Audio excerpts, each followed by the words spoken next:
back in time, searching and rummaging for the answers in my mind. The way you look at me, I just can't see what is right. I'm standing in a web of your deceiving lies. So I'll keep this in my memory and remember how you smiled and how you kissed and how you felt and held me all the while. You just don't feel the things for me the way I do for you. How I plays a part in what my life has brought me to. I'm lost in being found by someone unaware, scared of being held by someone who doesn't care. Try my best not to fall into feeling what I do.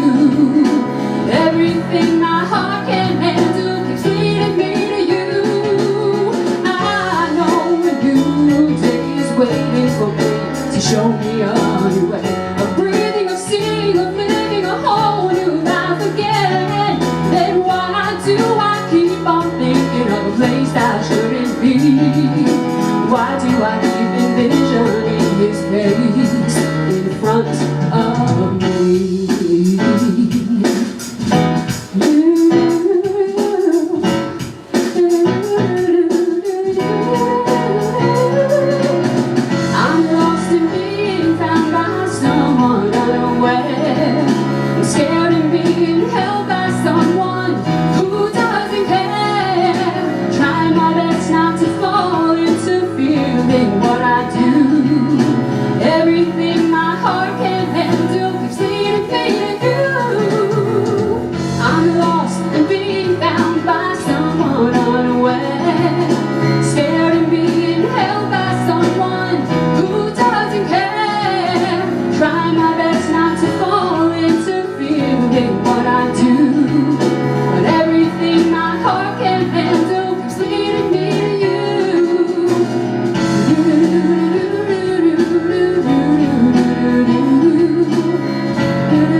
The drum solo at the end was not on the album, just saying.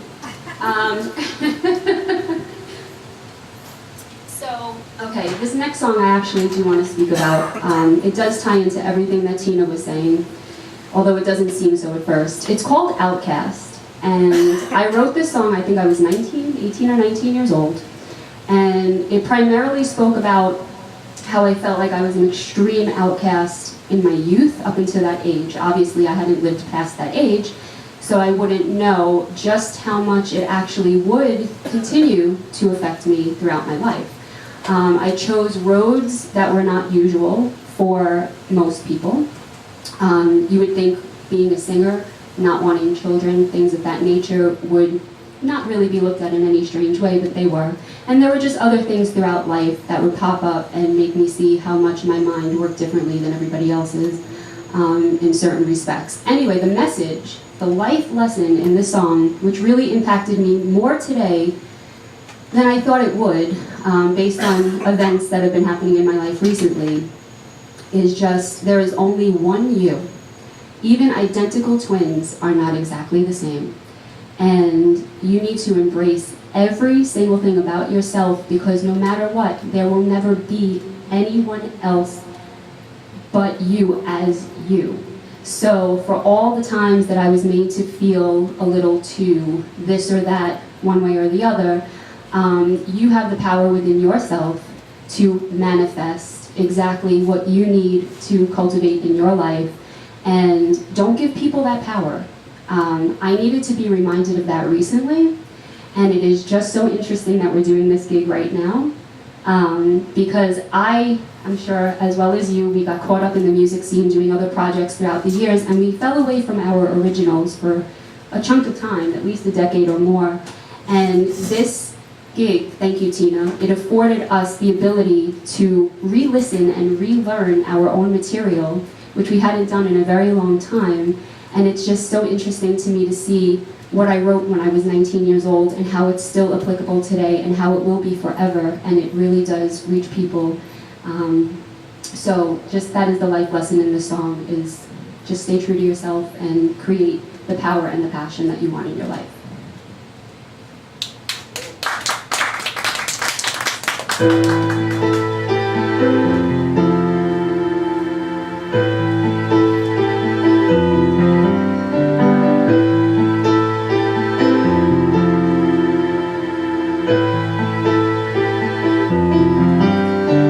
As I sit here in my solitude, I'm perplexed as to why, whenever I stand up for myself, I'm suddenly cast aside, blocking out the world around me, blackening my heart.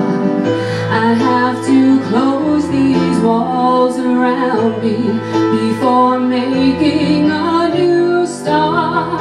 As these words ring from my soul, I see a girl grown up too fast. I write this so she does not forget, yet can move on from her past. It hurts so much to hold back these tears that would be burning down my face.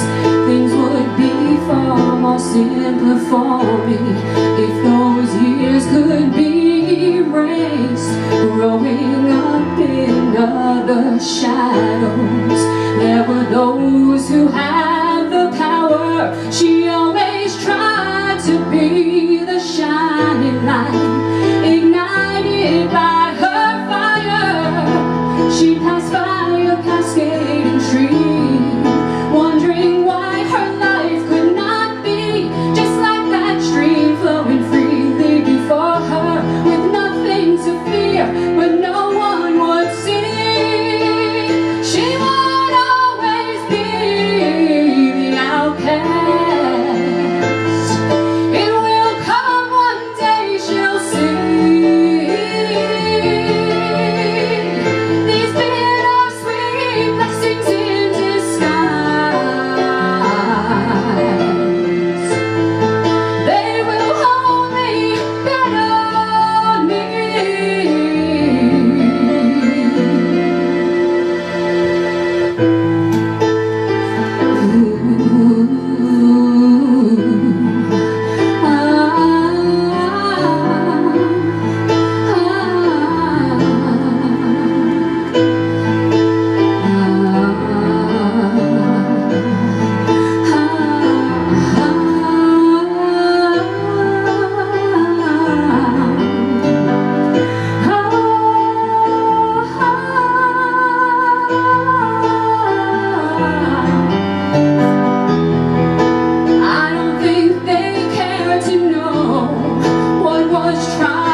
seems in disguise that will only better me.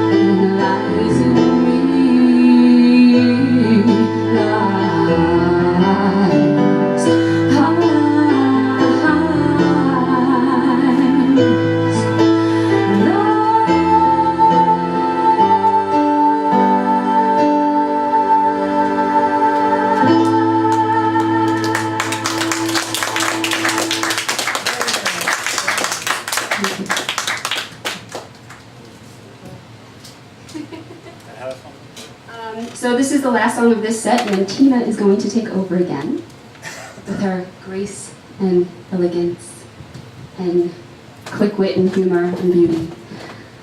This song is called Stranded. It is actually the last song of our first album, and I wrote it because he was late picking me up for a rehearsal, and I was stranded on the side of the road, and then the whole meaning of it just took on a double entendre for me, and I figured that, you know, at that age and that time, if we didn't get to the studio and if we didn't do everything, and, you know, everything was going to slip away from us and the dream would go away. Okay, So. have a card. I was 19 and I didn't have a car yet. Okay.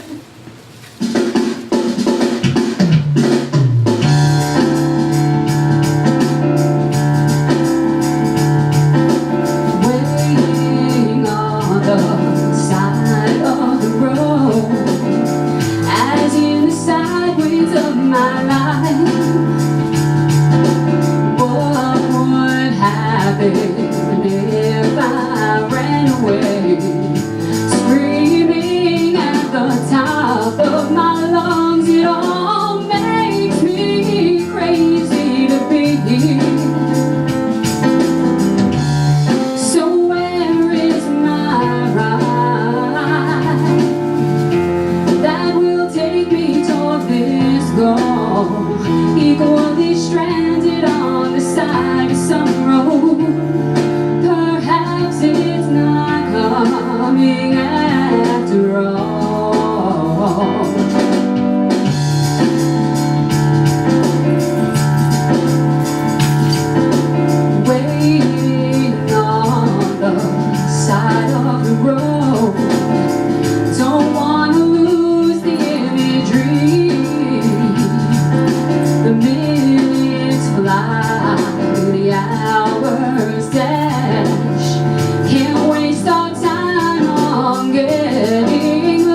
And now for Tina. Thank you very much. We'll be back. I just have to grab my harmonica from behind that screen somehow. I don't know how I'm going to do that, but...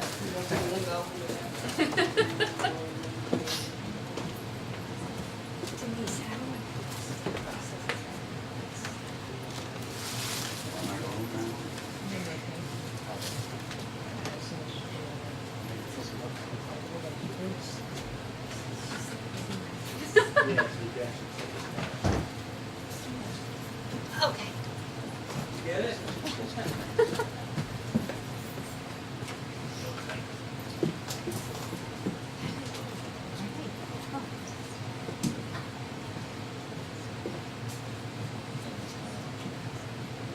If you rotate the rod that it's attached to instead of the blanket itself. Oh, okay. I don't know how to use this thing, so he does. No, stay there, he'll get it. I have faith in Steve. Steve, Yeah. A little technical difficulty, sorry. sorry. Whoops. Sorry. Is that better? I don't know, she says it's It's much better. much better. Yeah. Yay. That looks good. Yay. Yes. Now you can actually see it. Now go back to the telephone, you can start recording again. Uh-huh.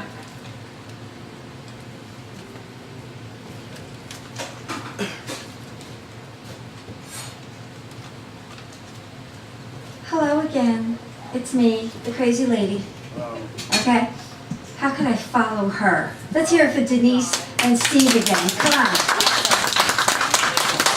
You know, 20 years. Oh my God. They went that fast. Right? Well, she showed you her, or she sang her life's lessons, her passion and purpose. Well, I didn't finish with passion and purpose, because you know what? Without that, and we discover our own individuality, many opportunities present themselves while I was increasing my nail art technique. Also, if you stay focused on the things you want to create, it can happen. For instance, I did an interview. Now you're going to wonder how I got interviews, okay? Well, the whole thing was I got an interview because, see that book on the stage over there? I had originally wanted to write an art book, and life takes different turns. While I was on the computer, I found a company, 3 of them as a matter of fact, and I said, all right, I looked at art books, they all look like they're for kids. My artwork isn't for kids. I have to find out what I'm going to do. So, I sent an email to Tate Publishing out in Oklahoma, and I said, this is what I've done. Now, I'm going to tell you what I wrote only because we're going to mix this up a little to tell you how far I've gone from my acting, my singing, my own carousel players. Well, when I learned that I could paint and I could do my nails, I decided to go into business in doing nails professionally. They didn't have schools at the time. And if you didn't go to school today, you cannot become a nail technician or a nail doctor, which everybody calls me. I did not call me that, guys. So don't think I put my own little sign out there, nail doctor. Everybody else has done that. I didn't do that. And I'm telling you this before I get to this other thing that I was going to mention. So I sent them an email and I said, okay, this is my credentials. I'm a 13-time nail art winner. I'm a first place world international nail art champ and a first place international nail art champ. Difference being, one is here in New York and one is out in California. The one in California is international. That means everybody in creation during the nail industry comes over and they all compete. And how that happened, when I was telling them about the story, I went to a show in New York called the International Beauty Show. And I was so gung-ho, you don't know. And I saw that you could compete in nail art. And what happened was, I said, why can't I do that? I think I could learn how to do that, so I did it. All right, guys, I know we're going back a couple of years ago, but it turns out I entered. Now, ladies, you're going to agree with me. Men, only if you turn your head around will you do it. But when you lose, you cry. Yes, no, maybe? Come on, I want to hear it. Ladies, do you cry if you lose at something you want? Yes. Right? Well, I cried. I lost the first time. I lost the second time. I lost the third time. But I am determined, and I believe that I have the passion to win.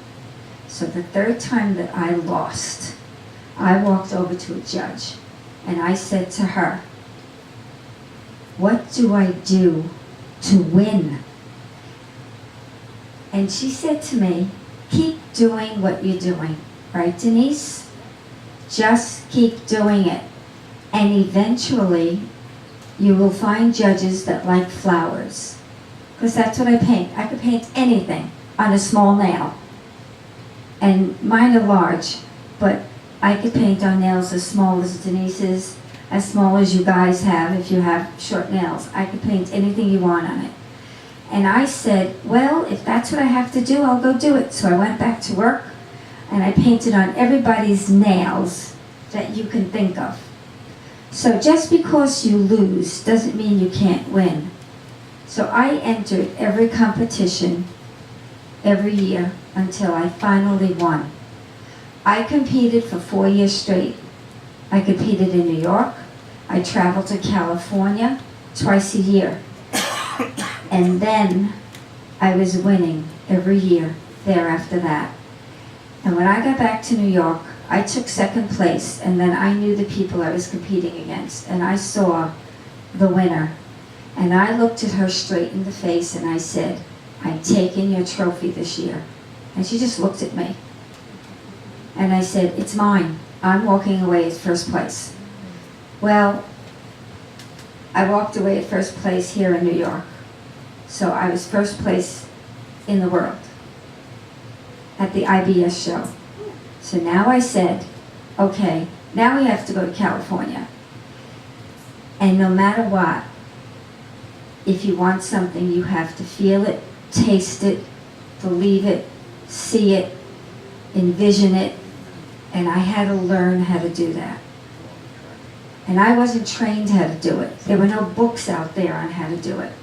I'm talking back in the late 80s, early 90s, actually late 80s. I finished competing in 1989, and it turns out it was time to go back to California. And when I went back to California, I knew the girl I was competing against, and guys, she is fantastic. She has won almost every competition. And the year before that, I saw her. And as we walked by each other, I looked at her and I said to her, that's mine. Now it's a 4.5-foot trophy. It's this high. That's how high the trophies are when you win first place. And I said to her the same thing I said in New York. It's mine next year. And she looked at me, knowing me, and she goes, Tina, come and get it. And I said, yes, I will. So my determination, my stick-to-itiveness, or whatever you want to call it, my beliefs in myself, I went into that competition. I competed with 200 other nail technicians.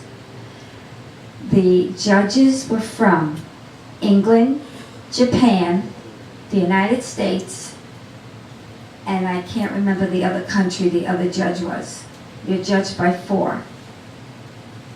And I had on a white suit, and before I compete at every single competition, I sit down with my paints, my brushes, and everything else, and I put my paints on a palette, and all of a sudden, from the air conditioning, everything dries. And I sit there and I go, I can't do this. And my motto knows, because it's either my worker or my client. In the shop, you can't tell me what to do. But at a competition, you can. And the person I was with looked at me and said, sit your, excuse my expression, ass down, and we're going to finish this competition. And I looked at her, and I said, okay. And I had a white suit on, crocheted white suit. And when I shook the paint and opened it, it got on my lapel. And I was like devastated because it was a very expensive, beautiful suit. But I had to just dismiss it from the top of my head. I painted guys for 4 hours straight. Now, I know most of you, I think all of you maybe, don't know that there's art competition for nails. Am I right? Just say yes or no. Yes. All right, there is, and there still is, but then it was brand new. 4 hours to paint. I painted a cockatoo on a thumb, sitting on a branch of flowers. I painted a unicorn on the other thumb, sitting in a bed of flowers. And all the rest, because I love flowers, anything to do with flowers, nature. And the other nails had miniature flowers on it, guys. I mean, they saw it, but you have to have good eyesight to do the way I paint. And I did it.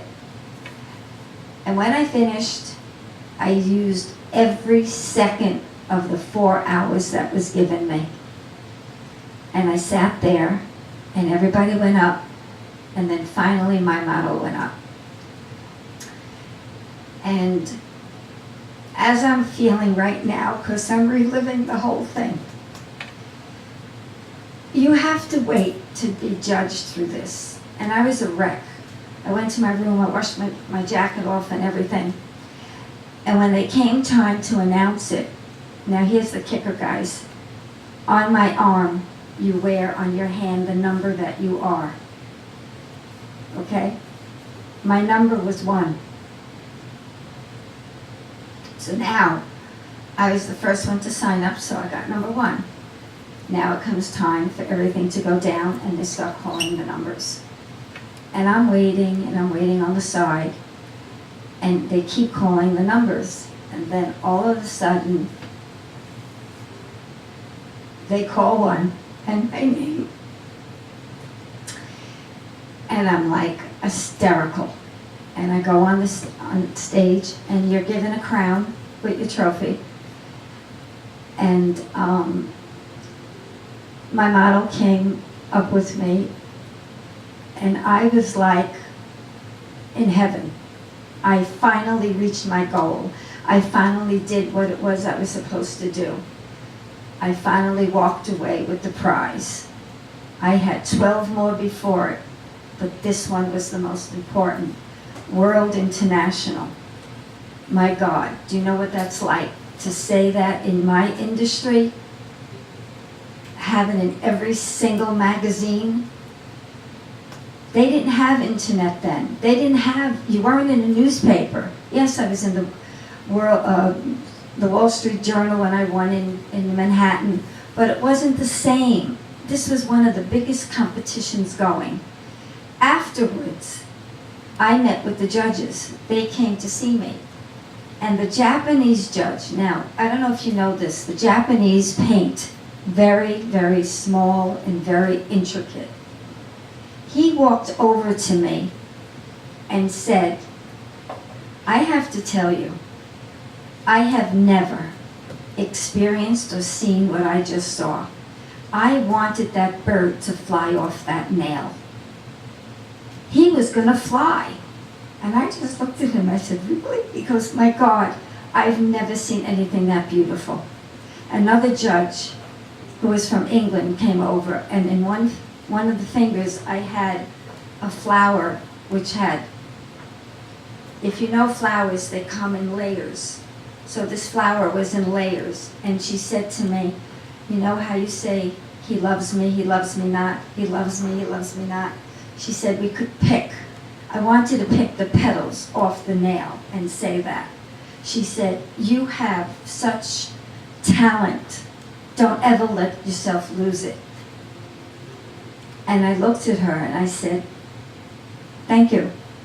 Well, that day, kidding around, I went up to my room and I went to sleep with my trophy in my bed. And I have a picture of it in my book, which is over there. There's a picture of me holding my trophy. I was hysterical. Well, anyway, that's what this is about, life's lessons. I never gave up. I kept going, no matter how I was pushed down, no matter how everybody said someone is better than me, no matter what it is that I had to go through. I paid for my model to come with me. It was worth every penny. And I've done it 4 years, 4 times a year for 4 years. Now, when I decided to write a book, it was supposed to be an art book. And that was something that I've always believed in. I want to write an art book. I want to teach what it is I do. Well, guys, the publisher decided, no art book. We want your life story. I said, oh boy, all right, how do I do this? Well, send us your manuscript. I didn't have one. I didn't have a thing. I am a very, very lucky woman that I have fantastic friends and fantastic clients that have been friends with me for years. And I just made a phone call and she helped me put something together and we did. And out came Polished, Filing Away at Life's Truths, because they didn't like anything else I wrote, so they made that title. And that's my autobiography. And everything about my life that I'm telling you, if not more, is in that book. But because of that book, and the fact of me wanting what I want, believing on what I want, honing my own individuality, having my own inspiration, my spirituality, I was interviewed on many radio shows. I've done many video shows. I've done several videos, one of them known as Fairy Tale Access, and it's out of New Hampshire. And this is something that I could not believe. My show on Fairy Tale Access reached 4 million households across the world. And I almost died when I heard that. I said, I can't believe that I've done this. This is what I've done. And you would say, well, you've done everything. You finished. The answer is, no, I didn't. I haven't finished at all. I have so much more I want to do besides writing my book. I still want to do an art book. I still want to teach my artwork. So what has happened now, which is the next step in believing in myself, in believing of what I want and staying with my own individuality and not losing it. I can't say I haven't fallen. I can't say I haven't cried and gone to bed and say it's not going to work. I can't